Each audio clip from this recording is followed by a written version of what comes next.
जब से तलवार छोड़ी है तो हम काफिर हैवी हो गए आप लोगों पर। सर, काफिरों को मारते रहो तो काफिर ठीक रहते हैं, अपनी औकात में रहते हैं। अभी ये सोए हुए शेरों को मत छेड़ो, सर तलवार का दौर थोड़ा आगे आ जाए सर आप। सोए हुए शेरों को मत छेड़ो। सर सही है, पर वो इंडिया वालों ने है ना जो बोलना ही सीखा है, सही है ना।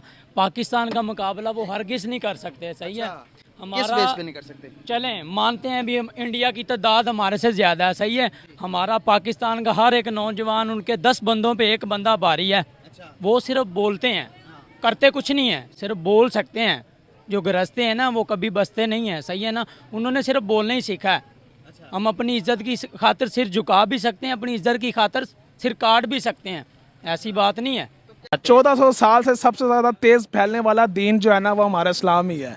तो उसके मुखालिफ सारी इसी तरह उठेंगे ना। हिंदू मज़हब को आए हुए तकरीबन 200, 300, 400 साल हुए, इस्लाम को आए हुए ठीक है, जितने नहीं आप देखें, आप हिस्ट्री थोड़ा सा अगर जाने, ठीक है, तो सबसे पुराना जो मजहब है शायद ये हिंदुइज्म ही सबसे पुराना मजहब है। सबसे ज़्यादा तेज़ी से फैलने वाला जो है ना वो सिर्फ इस्लाम। अगर हम इंसानी अकल से भी सोचें तो उनकी आबादी 1 अरब 40 करोड़ के करीब है।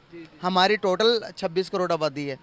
तो अगर वो आबादी के लिहाज से भी आए तो हमसे भी ट्रिपल है। लेकिन वहाँ मुसलमानों की आबादी बहुत ज़्यादा है। हाँ जी, हाँ, हमारा साथ देने वाले वहाँ लोग भी मौजूद हैं। वहाँ भी वो हमारा साथ देंगे, वतन की बात आएगी, मुल्क की बात आएगी। हमारा साथ देंगे। मुसलमान तो अंदर से हमारे साथ होंगे ना। रिसेंटली एक न्यूज़ आई है दुबई के अंदर से। दुबई में बाबा जी पूरा मंदिर बनाया गया हिंदुओं का, आलीशान मंदिर, सिर्फ और सिर्फ हिंदुओं को ट्रिब्यूट देने के लिए दुबई के अंदर। और वो मंदिर एक दिन पहले ही ओपन कर दिया गया हिंदुओं के लिए। और वहाँ पर 14 देवती देवता हैं जिनकी हिंदू जिधर चाहे जिसकी मर्जी पूजा पाठ कर सकते हैं। क्या समझते हो आपके, ये सही किया दुबई के जो हुक्मरान है उन्होंने, सही किया या गलत किया? नहीं, ये तो हमारे मुताबिक जो इस्लाम के मुताबिक जो है ये गलत किया उन्होंने। क्योंकि इस्लाम में ये है कि हर अक़लियत को हुकूक हासिल है, लेकिन ये नहीं कि भाई तुम मंदिर बनाओ खुद, जहाँ पर मंदिर ना हो और वहाँ पर जाके बनाओ, ये इस्लाम में नहीं है। इस्लाम थोड़ा मेरे नज़दीक आएंगे, हम आप इस्लाम के बारे में बात होते रहिए तो हम इस्लाम के बारे में, हमने हमारे जो मौलवियों ने, हमारे जो इस्लाम के जो ठेकेदार हैं उन्होंने हमें इस्लाम का गलत मतलब बताया गया। इस्लाम कहता है कि दूसरे मज़हबों को भी इतनी आज़ादी दो जितने तुम खुद अपने मज़हब में आज़ाद हो। ये ऐसा होना चाहिए या नहीं?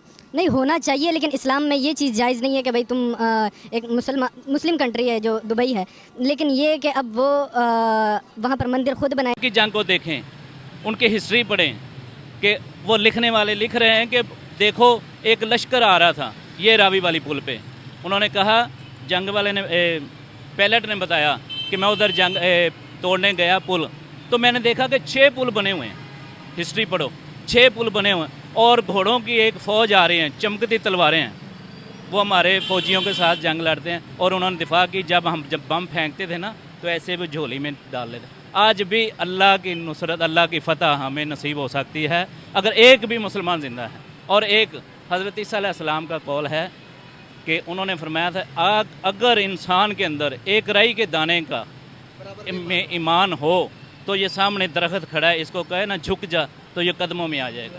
कैसे निकालते हैं? मेरा घर नहीं है, मेरा घर नहीं है, मेरे से कैसे निकालते? आपका घर मेरा प्लाट नहीं, अल्लाह का कसम है, रोजा रख के मुझे कुछ नहीं है, फिर निकालते हैं, सारे को निकाल देते हैं। पास छोटे से छोटे एटम हैं, बड़े से बड़े हैं। जो मिसाइल आप देख रहे हैं ना, वो मिसाइल आम नहीं है। हमारी मिसाइल की वजह से इंडिया हमसे डरता है। छोटे बम से डरता है जो 300-350 के रेंज वाला है। क्या नाम है भाई आपका? राजा। राजा, क्या काम करते हो? खेती बाड़ी का काम करता हूँ। ये भाई भी खेती बाड़ी का काम करता है। कितने बच्चे भाई आपके? 3 बच्चे हैं। 3 बच्चे हैं। तो भाई गुजारा कैसा चल रहा है आजकल आपका?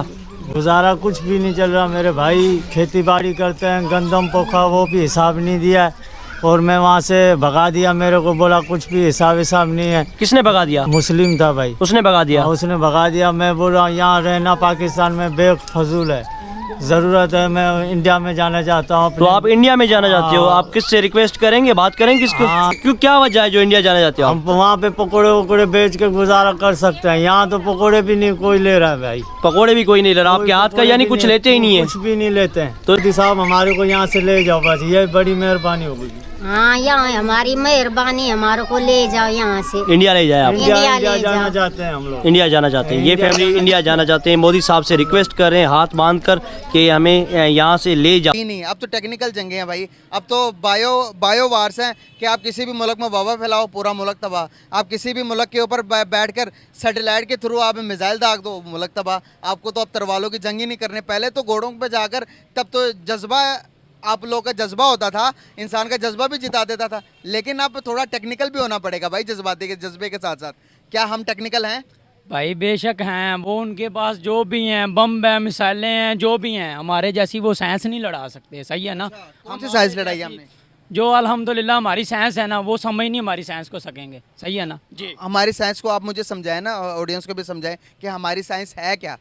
वो तो जब होगा ना आमने सामने, जब मुकाबला होगा फिर ही बताएंगे उन्हें भी हमारी क्या साइंस है। अच्छा जी जी। ये हम गुस्ताखी करेंगे, देन हमारा बनता है कि उनको, वो हमारे लिए कत्ल करना वाजिब है, हमारे लिए फ़र्ज़ है, हमारे लिए हलाल है। बस यही बात है कि अगर वो हमारे साथ कोऑपरेट करते हैं, हम उनके दीन को कुछ नहीं कहते, वो हमारे दीन को कुछ नहीं कहते, तो वो हमारे लिए भाई हैं। अच्छा, जब वो कुछ नहीं भी कहते तब भी ये काफिर वाला पर्सपेक्टिव तो चेंज नहीं होता। काफिर काफिर ही रहेगा, मुसलमान मुसलमान ही रहेगा। ठीक है, ये उनका ख्वाब अधूरा रह जाएगा। पाकिस्तान का बच्चा बच्चा मुजाहिद है। इंडिया के ख़िलाफ़ तो हर आदमी का जो है खून जोश मारता है कि इंडिया हमारे से पंगा लेके देखे, फिर हम उसको बताएंगे। पाकिस्तान को अल्लाह ने ईमान की दौलत से नवाजा है, ये मामूली बात नहीं है। पाकिस्तान के अंदर, पाकिस्तानियों के अंदर अल्लाह ने बहुत से सलाहियतें रखी हैं, मतलब वो नहीं जीत सकते, वो नहीं जीत सके, किसी सूरत में नहीं जीत सकते। भी आके हमारे मंदिरों की तजलील करके जाए, कोई सिक्योरिटी नहीं। कोई भी आके हमारी बच्चियों को 12-12, 13-13 साल की बच्चियों को कोई भी हाथ से पकड़ के किडनैप करके उसकी रातों रात शादी करवा के फिर हमें दस्तावेज़ दिए जाते हैं कि आपकी बच्ची 13 साल की नहीं, आपकी बच्ची तो पूरी 18 साल की है, और 40 साल के 50 साल के बाबा से उसको प्यार हो गया था, जिसकी वजह से वो भाग के निकली है और उसने इस्लाम कबूल करके शादी कर ली है। ये हाल है हमारा। के साथ हालात बेहतर कर ले। मुसलमान की काफिर के साथ जंग हो सकती है, सुलह नहीं। ये बात कौन सी किताब के अंदर? कुरान पाक में अल्लाह ताला ने फरमाया, सूरत मोहम्मद में पढ़ो, अल्लाह ताला ने फरमाया कि मोहम्मद अगर ये नहीं मानते तो इनके सर कलम कर दो। लेकिन पाकिस्तान के साथ जज्बा भी है ना। अच्छा, किस चीज़ का जज्बा? जज्बा अल्लाह अकबर, तकबीर का।